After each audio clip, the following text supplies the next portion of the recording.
can find a lot of videos teaching you how to do a basic triangle. It's very, very easy to do a triangle when you're drilling in class on somebody who's not resisting. It's very easy to show how to do a triangle. However, not many people are going to show you how to do a triangle live. What are the key things that you need to know in order to get this to work? And that's what we're going to do today. Hello, what is going on? If this is your first time meeting me, my name is Crystal. Nice to meet you. I've been doing jiu-jitsu for 5 years and I have made a lot of videos. If you are a returning subscriber, come here, little forehead kiss. And if you watch my videos and haven't subscribed yet, you better get on it. You better press that little subscribe button. I don't know what you're doing not supporting this channel, and I don't know what I'm doing with a southern accent. I'm gonna let you know what's gonna happen with the triangle and with many other jiu-jitsu moves that you are going to do, especially if you are a smaller person on the mat. So you're gonna go to class, they're gonna teach you, okay, for a triangle, one arm in, one arm out, you're gonna take that same side arm, you're gonna pull it across, or you could do a little pelvic thrust to get it across without any hands. You're going to put that same side foot on the hip, you're going to reach over, you're gonna chop down your heel so that you're basically doing a hamstring curl. You're going to push your left leg and then that's going to make the angle. You're gonna grab your shin, you're gonna lock it up, and that's gonna be a triangle. And you're gonna practice that and it's gonna work when you're drilling, but then you're gonna go out on the mat and it's not going to work. And if you're a smaller person, you're gonna look over and you're gonna see that 215-pound former wrestler getting it on smaller people and wonder why you suck so bad. Now, I'll tell you what it is. Especially as a smaller person, you need to know the technical tips and tricks to get things and moves in jiu-jitsu to work. And today I'm going to show you the process of how to do it for a triangle choke, and you can look at this process and then apply it to any other jiu-jitsu technique to help your game improve. Now I want you to look at this clip, and you see I'm going for the triangle, and why do you think this attempt was a failure? And why do you think this other attempt was a success? In jiu-jitsu, it's pivotal to ask the question, why didn't it work? What can I do differently in order for it to work? When you first attempt a triangle, what is going to happen most likely is the person is going to know what you are trying to set up and they are going to defend it. A very popular defense for a triangle is posturing up. So the person will know that you are going for a triangle and they will make their back very, very straight and point their head to the ceiling. Now, the strength battle that is going on is if you are trying to complete the triangle, it is going to be your hamstring curl versus their good morning. Now let's say you're going with somebody who's not as strong as you. Let's say your hamstring curl is stronger than their good morning. You will be able to use strength to hamstring curl them down to you so that you can then latch on to your shin. So whenever we're talking about, oh yeah, strength versus technique, if you're stronger, if your hamstring is stronger than their good morning, you will be able to get this successfully with people less strong than you.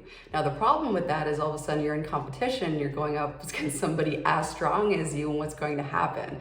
What if you go into a room where everybody's bigger? Your shit is not going to work because you cannot hamstring curl them down. You are going to need to know technique, and that is the battle of a small person on the mat, okay?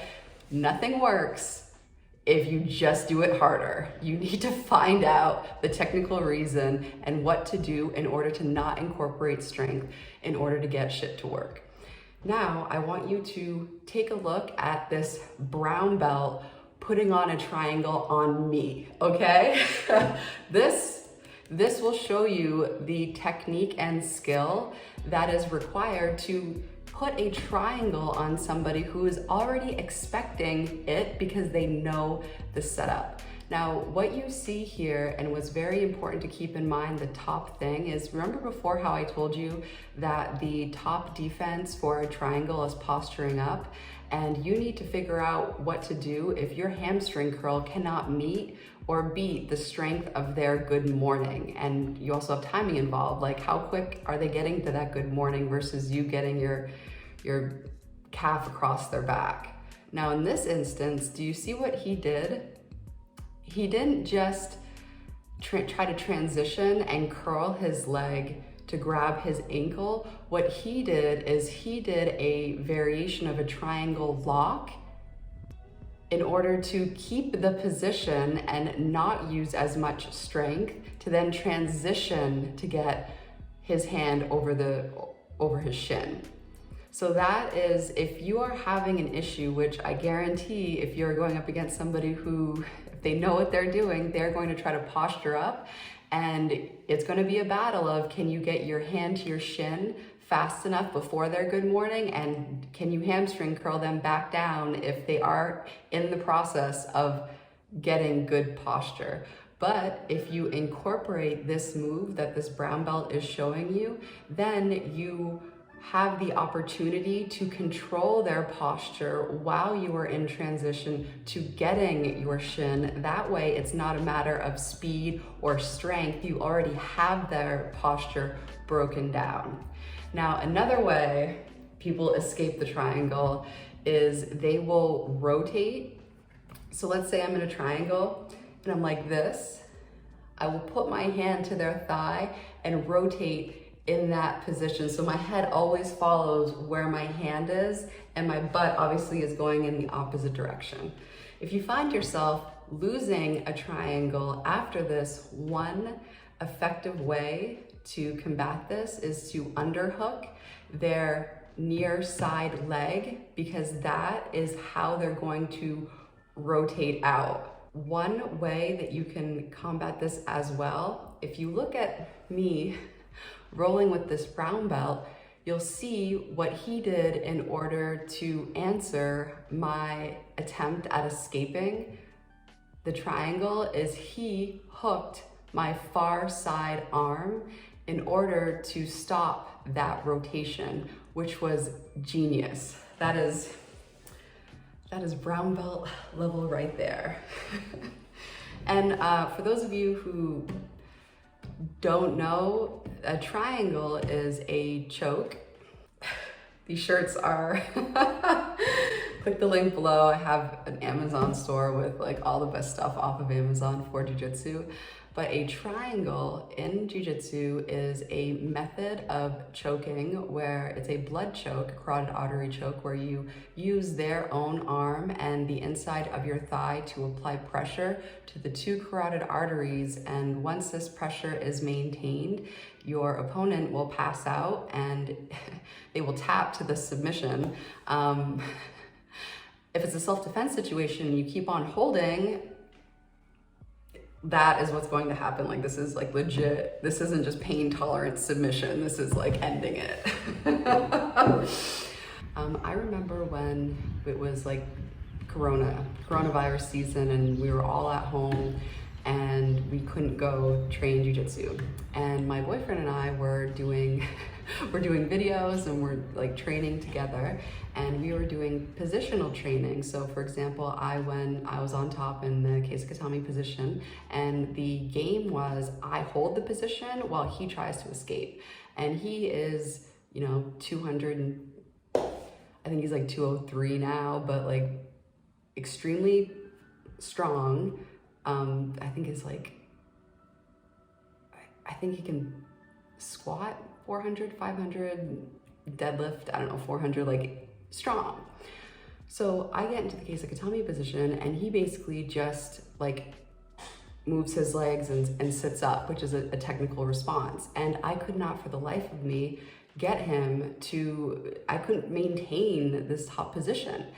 And he looked at me, he was like, "Oh, Crystal, it's probably because I'm just so much bigger and stronger than you." And I looked at him and I'm like, I've never accepted that.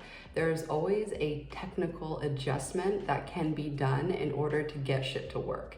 So what I did was I did a technical adjustment of moving my head further up and positioning my weight further up the lever. Because what is harder for him to move, if the weight is here or if the weight is here by his head? So that is, and now, then I was successful with it. I could hold Kesakatami. So that is just one like story of an example of, in your jiu-jitsu journey, never ever let somebody tell you that you can't do it because you're smaller.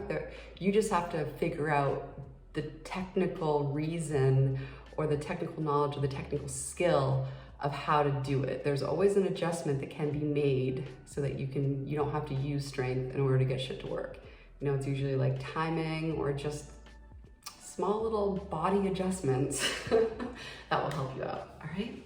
So thank you so much for watching, and you're doing a great job, and definitely subscribe to help support the channel and all the work that goes into making these videos. Until next time.